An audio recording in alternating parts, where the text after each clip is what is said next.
Lucky ने reception पर पहुंचकर नमस्ते करते हुए रिसेप्शनिस्ट को बोला, जी मैं चमन मेडिकल स्टोर से आया हूं, रूम नंबर 303 का ऑर्डर था सर।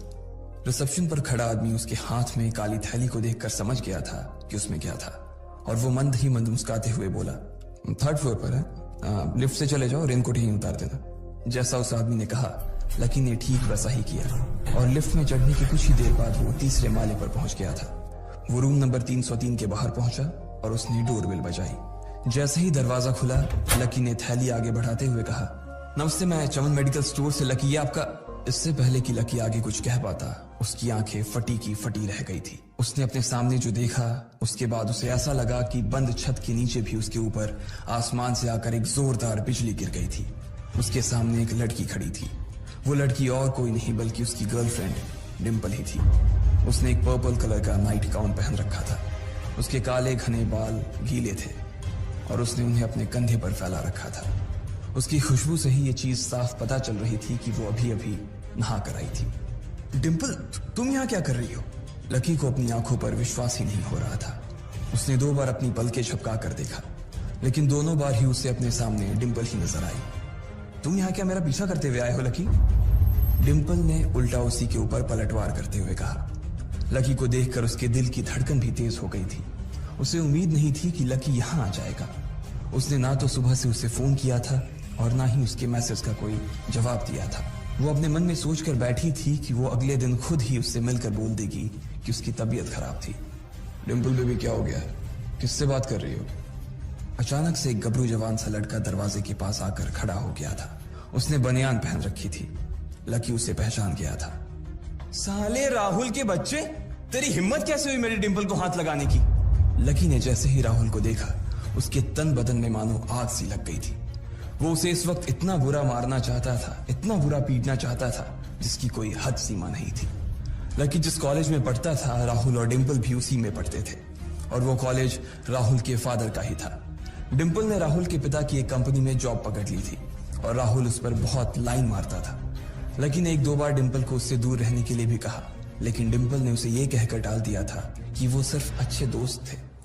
आज भी इससे पहले कि वो आगे बढ़ता, डिम्पल उन दोनों के बीच आ गई। रुक जाओ, डिम्पल ने गुस्से में कहा और लकी के सीने पर हाथ रखकर उसे रोक दिया। लकी लंबी सांसें ले रहा था और कुछ ही सांसों के बाद उसका गुस्सा शांत हो गया। अब डिम्पल के पास भी छुपाने के लिए कुछ नहीं था, इसलिए उसने लकी से कहा, लकी, आज से तुम्हारा और मेरा ब्रेकअप? लकी के पैरों के नीचे से जमीन खिसक गई थी। उसकी आंखें नम हो गई। लकी को उसकी बातों पर विश्वास नहीं हो रहा था। उसने डिम्पल की ओर देखा और बोला, डिम्पल, हम पिछले 1 साल से एक दूसरे के साथ हैं और तुम हो कि मुझसे ब्रेकअप करना चाहती हो? अरे मैं तो तुम्हारे लिए नई बाइक लेने वाला था। चल रहने दे, आज ही याद आई है तुझे बाइक की। अरे तेरे पास मुझे बाहर घुमाने के लिए, खिलाने पिलाने के लिए पैसे तो है नहीं। तू कहां से लेगा बाइक? और अगर ले भी लेगा तो उसमें पेट्रोल कहां से डलवाएगा? तेरी 8,000 रुपए महीने की नौकरी, उसमें होगा ये सब? लोग हंसते हैं मेरे ऊपर जब मैं सरोजनी में तेरे साथ घूमती हूँ। मैं ऐसी लाइफ नहीं जीना चाहती लकी। मैं तेरी तरह गरीब नहीं रहना चाहती। तूने मुझे फंसाया था, उल्लू बनाया था तूने मुझे, इसलिए मैंने राहुल से मैचअप कर लिया है। आज से यही मेरा बॉयफ्रेंड है, डिम्पल ने गुस्से में कहा।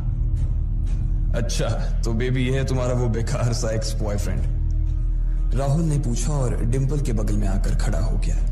फिर उसने लकी के हाथ से थैली उठाई और उसमें से हार्ड प्ले का पैकेट निकालकर उसे चिढ़ाने के लिए उसे हवा में लहराने लगा। बाप रे, इससे बदकिस्मत इंसान इस दुनिया में और कौन होगा? राहुल ने उसकी टांग खींचते हुए कहा। लकी के पास उसकी बात का कोई जवाब नहीं था। उसने गुस्से से डिम्पल की ओर देखा और अपनी हाथों की मुट्ठी भींच ली। फिर वो वहां से निकल गया। अबे पैसे तो ले जा, सब कुछ फ्री में देता जाएगा क्या? राहुल ने जोर से ठहाके लगाते हुए कहा, लेकिन लकी बिना उसकी बात सुनते ही निकल गया। उसके दिमाग में डिम्पल के कहे शब्द गूंज रहे थे। उसने कभी सपने में नहीं सोचा था कि डिम्पल उसके साथ कुछ ऐसा भी कर सकती थी।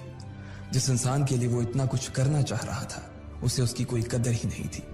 लकी इतना हताश हो गया था कि बुरी तरह से रोने लगा। इस बार वो लिफ्ट से नहीं बल्कि सीढ़ियों से नीचे उतरा और एक सीढ़ी उतरने के साथ उसके आंसू आंखों से छलकते जा रहे थे। जब उसकी आवाज सुनकर कुछ लोग अपने कमरे से बाहर आए तो लकी ने तुरंत अपने आंसू पोंछे और तेजी से वहां से भाग गया। उसे जिंदगी में पहली बार प्यार हुआ था। और पैसों की कमी की वजह से ना सिर्फ उसका प्यार बल्कि उसकी पूरी जिंदगी बर्बाद हो गई थी। लकी जैसे ही बाहर आया तो उसने देखा कि बाहर अंधेरा हो गया था। आसमान में तेज बिजली कड़की और बारिश जो थमी थी एकाएक फिर से झमाझम बरसने लगी। ये देख लकी के थमे हुए आंसू एक बार फिर से छलक गए। उसका दिल बुरी तरह से टूट चुका था, लेकिन उसे इस बात की खुशी भी हो रही थी, आखिर आज उसे डिंपल का असली चेहरा नजर आ गया था। वो तो उसके साथ घर बसाने की सोच रहा था, लेकिन अच्छा हुआ कि उसने पहले ही उसका घर बर्बाद होने से बचा लिया। लकी को दुख तो बहुत हो रहा था, पर उसे यह भी लग रहा था कि उसे आगे चलकर यही दुख उसे खुशी देने वाला था। लेकिन एक चीज थी जो लकी को परेशान कर रही थी, वो थी उसकी माली हालत। उसकी जेब इतनी तंग थी कि उसे फटी हुई जेब की पैंट पहनकर घूमना पड़ता था। कभी कभी तो लकी सिर्फ रोटी खाकर दिन काट लेता था। वो कब से कोशिश कर रहा था कि कोई अच्छा काम पकड़ सके, लेकिन उसे कोई काम देने को राजी नहीं था। उसने टूटे हुए दिल को दिलासा देते हुए मन में सोचा कि डिंपल पर खर्च होने वाले पैसे बच जाने से शायद उसके हालत सुधर जाएंगे, पर फिर भी वो रातों रात रईस नहीं हो जाने वाला था। उसने ऊपर आसमान की ओर देखा और जोर से चिल्लाया, अगर इतना ही अनलकी बनाना था तो फिर नाम लकी क्यों रखा भगवान। वो जितनी जोर से चिल्ला सकता था उतनी जोर से चिल्लाया। उसकी आवाज से आसपास खड़े लोग एक बार तो डर गए थे। लकी ऊपर ही देख रहा था और उसके आंसू बारिश के पानी के साथ मिल गए थे। जैसे ही वो फूट कर रोने को था, तभी उसके फोन पर एक मैसेज आया। जैसे ही लकी ने अपना फोन निकालकर उस मैसेज को पढ़ना शुरू किया, उसकी तो आंखें ही चमक गई। अचानक उसके आंसू हंसी में बदल गए और वो जोर जोर से वहीं सड़क पर नाचने लगा। उस मैसेज में लिखा था, परिवार की रिसर्च और परिवार के निर्णय के हिसाब से अग्रवाल परिवार का वारिस लक्ष्मण लाल अग्रवाल उर्फ लकी ने गरीबी अभ्यास की परीक्षा को पास कर लिया है और आज से ही वो उस जमीन और उस जायदाद का मालिक हो जाएगा जो परिवार ने उसके नाम कर रखी थी। ये एक ऐसा मैसेज था। आखिर कौन था लकी, क्या थी उसकी असलियत, और वो कैसे रातों रात ही अनलकी से लकी हो गया था। इन सारे सवालों के जवाब अगर आप जानते हैं तो प्लीज कमेंट बॉक्स में कमेंट करके हमें भी बताएं।